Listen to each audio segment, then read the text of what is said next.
Once upon a time, in the land of crazy Rulersville, there lived a bunch of presidents and dictators who took villainy to a whole new level.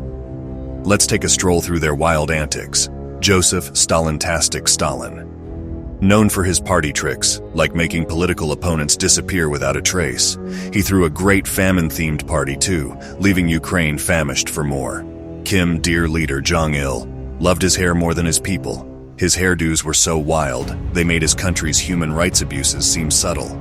Mobutu, sartorial suppressor Sese Seko, put the dictator in dapper dictator, wore leopard print hats while suppressing the people's desire for freedom, fashionably oppressive. Hitler the artist. This aspiring painter thought the world needed a touch of his sadistic artistry genocide in World War II. That is one artist the world will never miss.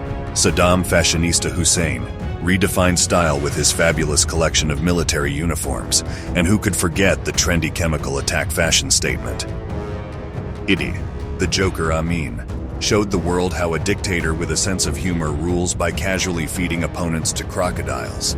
Yeah, not so funny, right? Benito fashionably late Mussolini made fascism chic again with his snappy uniforms and stunning ability to invade countries fashionably late.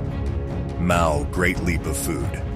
Zedong wowed everyone with his great leap forward plan. Starvation was his main course and millions were invited.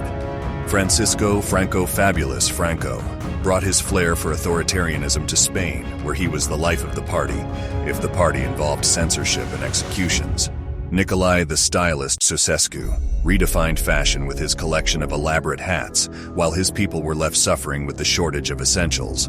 Slobodan the Balkan blender Milosevic had a thing for mixing up ethnic tensions until they turned into a full-blown Yugoslavia smoothie of hate and genocide, served with a side of ethnic conflicts and atrocities. Augusto the Pinochet showed off his culinary skills by disappearing political opponents. His secret ingredient, a dash of terror served in secret detention sites and torture stations. Muammar trend-setting tyrant Gaddafi ruled Libya with an eccentric flair, blending eccentric outfits with eccentric human rights abuses that left Libya in turmoil. Pol Potluck. He hosted the Cambodian version of a potluck. You bring a life, he brings a death sentence. Over 1 million guests never left, if you know what I mean. Bashar, the ophthalmologist of oppression, al-Assad, proved he had a vision for Syria, a vision that included crushing any form of disagreement with an iron fist. Prescription for disaster. Leopold II, Leopold the Exploitative, saw the Congo Free State as his personal buffet, serving up a feast of exploitation, forced labor, and countless deaths, while he sat back, relaxed, and counted the profits. Rafael the True Killer Trujillo turned the Dominican Republic into his personal playground for mayhem. His hobbies included assassination, censorship, and becoming a textbook dictator. Anastasio, Somoza, ruled Nicaragua with an enthusiasm for suppressing human rights. Rumor has it he considered freedom of speech a foreign concept.